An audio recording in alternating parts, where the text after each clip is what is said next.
ভারতের জন্য বিরাট সতর্কতা। কয়েকদিন আগে থেকেই আমরা দেখছিলাম ভারতের প্রধানমন্ত্রী নরেন্দ্র মোদী তিনি সতর্ক করছিলেন ভারতীয়দের যে অহেতুক খরচা করাটা বন্ধ করুন। কিন্তু আজ সকালের খবরের কাগজটা পড়ার পর বুঝতে পারলাম তিনি কেন এত সিরিয়াস ছিলেন। সোনা নিয়ে কি চলছে আপনারা সবাই জানেন, কিন্তু এটা তো শুধু সোনার মধ্যে আটকে নেই, এটা আপনার পকেটে বড় ধরনের প্রভাব পড়তে চলেছে। বিয়ের অনুষ্ঠান হোক বা ইনভেস্টমেন্টের জন্য হোক, আপনারা যারা ভাবছিলেন যে এখন আপনারা সোনা কিনে রাখবেন, কিন্তু প্রধানমন্ত্রী নরেন্দ্র মোদী দেশবাসীকে অনুরোধ করেছিলেন যে সোনা কিনবেন না অন্তত একটা বছর।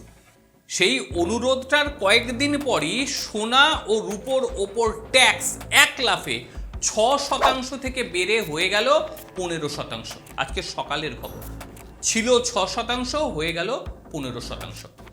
বর্তমানে ভারত এক অদ্ভুত অর্থনৈতিক পরিস্থিতির মধ্যে দিয়ে যাচ্ছে। একদিকে আপনারা সবাই জানেন যে ইরান যুদ্ধের যে উত্তেজনা, এবং অন্যদিকে ডলারের বিপরীতে টাকার রেকর্ড পতন। সোনা আমদানিতে ভারতবর্ষ কড়াকড়ি করলো, তার কারণ ভারতের হাতে আর কোনো উপায় নেই। কেন এত তাড়াতাড়ি এটা ইউটিলাইজড করলো এটা জানতে হবে। একই সঙ্গে ওয়ার্ক ফ্রম হোম, বিদেশ সফর বাতিল করারও পরামর্শ দিচ্ছেন, কারণ কোনোভাবেই ভারতবর্ষ চাইছে না যে ভারতের যে রিজার্ভ, যে ফরেন রিজার্ভ, সেটা বাইরে চলে যায়। কারণ আজকের খবরটা সরাসরি আপনার পকেটের ওপর প্রভাব ফেলার খবর। দেখুন, কারণ এই বিপদ আপনার বাড়িতেও আসছে যদি সতর্ক না হন। ইতিমধ্যেই কিন্তু একাধিক পত্রপত্রিকা তারা এটাকে নিয়ে খবর করতে শুরু করে দিয়েছে, দেখতেই পাচ্ছেন। কি লিখেছেন দেখুন, India rises customs duty on gold and silver import. প্রচুর পেপারে দেখুন, রয়টার্স করেছে, দ্য টাইমস অফ ইন্ডিয়া করেছে, ইন্ডিয়া টুডে করেছে, দ্য ইন্ডিয়ান এক্সপ্রেস করেছে, প্রত্যেকে এই খবরটিকে খুব ভালোভাবে দেখিয়েছে। এবং চিন্তার বিষয় তো সব থেকে বেশি চিন্তার বিষয়, এই রকম চলতে থাকলে আমাদের ভারতের অর্থনীতি কোথায় গিয়ে পৌঁছবে। আসলে গোলমালটা শুরু হয়েছিল আন্তর্জাতিক মহলে। ইরান ও আমেরিকার মধ্যেকার যে চলমান সংঘাত, বিশ্ববাজারে অপরিশোধিত তেলের দাম একেবারে আকাশচুম্বী হয়ে গিয়েছে। আর ভারত তার প্রয়োজনের বেশিরভাগ তেলই বিদেশ থেকে আমদানি করে, এটা আপনারা জানেন। তেলের দাম বেড়ে যাওয়া মানে প্রচুর পরিমাণে বৈদেশিক মুদ্রা বা ডলার আমাদের খরচ করতে হবে। এতে ভারতের যে ফরেক্স রিজার্ভ বা বৈদেশিক মুদ্রার ভাণ্ডার, এতে টান পড়াটা স্বাভাবিক। আর মুদ্রাস্ফীতি আস্তে আস্তে তৈরি হয়ে যাচ্ছে। সরকার চাইছে এই যে সংকটময় পরিস্থিতি, এতে ডলার অন্তত বাঁচুক।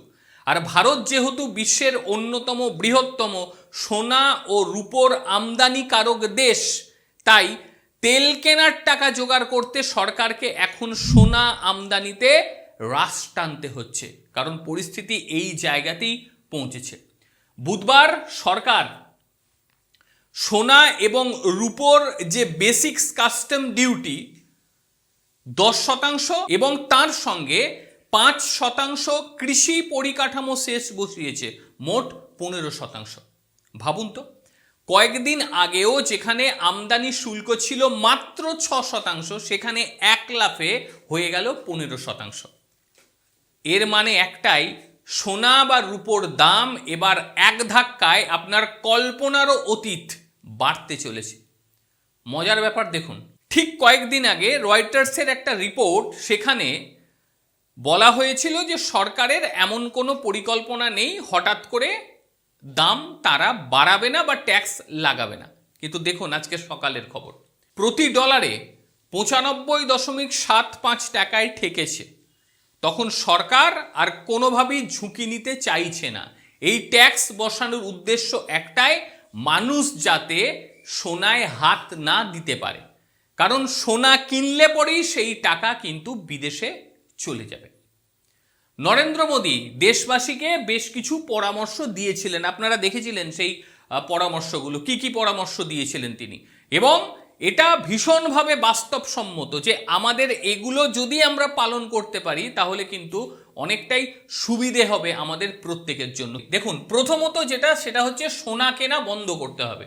কারণ আপনি যদি সোনা কেনেন, সেই ক্ষেত্রে যে আমাদের যে ফরেক্স রিজার্ভ রয়েছে সেই রিজার্ভটা কিন্তু বিদেশে চলে যাবে। ফলে আমরা ভিখারি হয়ে যাব। অর্থাৎ বিয়ের অনুষ্ঠান হোক বা ব্যক্তিগত প্রয়োজনে হোক, সোনা কেনাটা কিন্তু আমাদের এড়িয়ে চলতে হবে। একইভাবে বিদেশ ভ্রমণের ক্ষেত্রেও বলেছে যে খুব প্রয়োজন যদি না হয় তাহলে কিন্তু বিদেশ ভ্রমণ করবেন না। বিদেশ ভ্রমণ মানেই আমাদের ফরেক্স রিজার্ভ শেষ। একইভাবে সরকার চাইছে যে ডলারটা যেন বাড়ির ভেতরেই থাকুক, এবং একই সঙ্গে ওয়ার্ক ফ্রম হোম, এবং এই যে বিষয়টা, এটা আমরা দেখেছিলাম করোনার সময়। এটা করলে হবে কি, আমাদের খরচ কমবে। মানে বাইরে গেলেই তো আমাদের খরচ, গাড়ির তেল আমাদের নষ্ট হবে, খাওয়া দাওয়ার বিষয় আমাদের থাকবে। সুতরাং আমাদেরকে সাশ্রয় করতে হবে, এবং এই কারণেই বলেছে যে ওয়ার্ক ফ্রম হোম করুন। বাড়িতে বসে কাজ করলে সাশ্রয়টা অনেক বেশি হবে। এবং একই সঙ্গে আর একটা গুরুত্বপূর্ণ বিষয়, সেটা হচ্ছে গণপরিবহনের ব্যবহার। গণপরিবহন ব্যবহার করলে, ধরুন আপনি ট্রেন ব্যবহার করছেন, সেই ক্ষেত্রে যেটা হবে, মেট্রো ব্যবহার করছেন, সেই ক্ষেত্রে যেটা হবে, আমাদের যে তেলের খরচ, এই তেলের খরচটা অনেকটা বাঁচবে। ট্রেন ইলেকট্রিকে চলে, মেট্রো ইলেকট্রিকে চলে। মানে যতটা পরিমাণ সরকার চাইছে যে কম টাকা খরচ হোক। এবং এর মধ্যে আর একটা মজার বিষয় শুনবেন, বিরোধীরা এটাকে নিয়ে আবার বিরাট করে প্রচার করতে শুরু করে দিয়েছে, বিরাট করে, যে কেন সোনা কেনার ওপরে এরকম অবস্থা করবে, আমাদের দেশের অর্থনীতি পুরো মাত্রায় ভেঙে গিয়েছে। অথচ দেখুন, এই তো 2013 সালে তখন কংগ্রেসের তরফ থেকে পি চিদম্বরম ঠিক এক কথা বলেছিলেন। হ্যাঁ, পি চিদম্বরম ইংরেজিতে বলেছিলেন, নরেন্দ্র মোদী বলেছেন হিন্দিতে। পার্থক্য এটুকুই, এর বাইরে আর কিচ্ছু নেই। 2013 সালে পি চিদম্বরম একই কথা বলেছিলেন, এবং তিনি বলেছিলেন যে 6 মাস বা 1 বছর সোনা কেনা বন্ধ করুন। শুনুন না কি বলেছিলেন P Chidambaram. Please resist the temptation to buy gold. And if we can have it for 6 months, 1 year, almost minimal gold imports into the country, it will dramatically change the situation of the current account deficit. গত 1 বছর ধরে ভারতীয়রা একেবারে record করে ফেলেছিল সোনা কেনাতে। World gold কাউন্সিলের মতে যে গোল্ড ইটিএফ যে বিনিয়োগ, তা প্রায় 186% বেড়ে গিয়েছিল। তারপর ইন্ডিয়া বুলিয়ান অ্যান্ড জুয়েলার্স অ্যাসোসিয়েশনের সম্পাদক সুরেন্দ্র মাহাতো তিনি জানিয়েছেন যে কারেন্ট অ্যাফেয়ার্স ডেফিসিট কমাতে এই সিদ্ধান্ত দরকার ছিল, কিন্তু এর ফলে সাধারণ ক্রেতার ওপরে তো চাপ বাড়বে। কিন্তু ইতিমধ্যেই এপ্রিল মাসে সোনা আমদানি 30 বছরের সর্বনিম্ন হয়ে গিয়েছে। সোনা আমদানি অনেকখানি আমরা কমিয়ে ফেলতে পেরেছি। এই নতুন শুল্কের পরে সাধারণ মানুষ সোনা কেনা বা এই ধরনের জিনিস কেনাকে বিলাসিতায় দাঁড়াবে আর কি, তারা বিলাসিতাই মনে করবে, এটা কিনবে কম। কিন্তু একটা যেটা সব থেকে বড় প্রশ্ন, এর একটা অন্ধকার দিকও রয়েছে। সেই অন্ধকার দিকটি কি, আমার পেছনে ছবি দেখে বুঝতে পারছেন। সেটা হচ্ছে যখনই সহজভাবে সোনা আসবে না, সোনার দাম বাড়বে, তখনই কিন্তু গোল্ড স্মাগলিং বা সোনা পাচার শুরু হবে। এই যে এগুলো সব সোনা পাচারের বিভিন্ন দৃশ্য, এই সোনা পাচার শুরু হবে। এটা হলে হবে কি, এটা কিন্তু একটা মারাত্মক বিষয়। এতে রাজস্বের ওপরে মারাত্মক হারে প্রভাব পড়বে। কারণ যে সমস্ত সোনা কারবারিরা রয়েছে তারা চেষ্টা করবে কম দামে সোনা কেনা, তার ফলে পাচার বহু পরিমাণে বেড়ে যাবে। ফলে এটাকে নিয়েও কিন্তু সরকারকে লড়তে হবে, যাতে সোনা পাচার না হয়, এই ব্যাপারটিও নিশ্চিত করতে হবে। তো বন্ধুরা, মোট কথা যেটা হলো সেটা হচ্ছে এই যুদ্ধের পরিস্থিতিতে একটা অর্থনৈতিক যুদ্ধের মধ্যে দিয়ে কিন্তু আমরা যাচ্ছি। সরকার চাইছে আপনি সোনা না কিনে সেই টাকা সঞ্চয় করুন, দেশের ভেতরেই রাখুন। কেনাকাটা করলে এমন জিনিস কিনতে হবে যে টাকাটা আমাদের দেশের মধ্যেই থাকবে, দেশের মধ্যেই ঘোরাফেরা করবে। আর বাইরে যদি সেই টাকা চলে যায়, সেই টাকা কিন্তু ফেরত আনা অত সহজ হবে না। এবং সেই কারণে দেখবেন বলবে যে তেল খাওয়া কম করুন, অনেক কিছু বলছেন প্রধানমন্ত্রী, যাতে ভারতের ভেতরই টাকাগুলোকে থাকে। এবং এই যে আহ্বান যে 1 বছর সোনা কেনাটা আপনারা বন্ধ করুন, এই বিষয় নিয়ে আপনাদের ঠিক কি মতামত, কি মনে হচ্ছে আপনাদের? আমাদের প্রত্যেককে ভারতীয় হিসেবে কি সোনা কেনা বন্ধ রাখাটা উচিত, নাকি আপনার মনে হয় এই শুল্ক বৃদ্ধির ফলে সাধারণ মানুষের বোঝা চরম আকারে বেড়ে যেতে পারে? অবশ্যই আপনারা আপনাদের মতামত জানাবেন।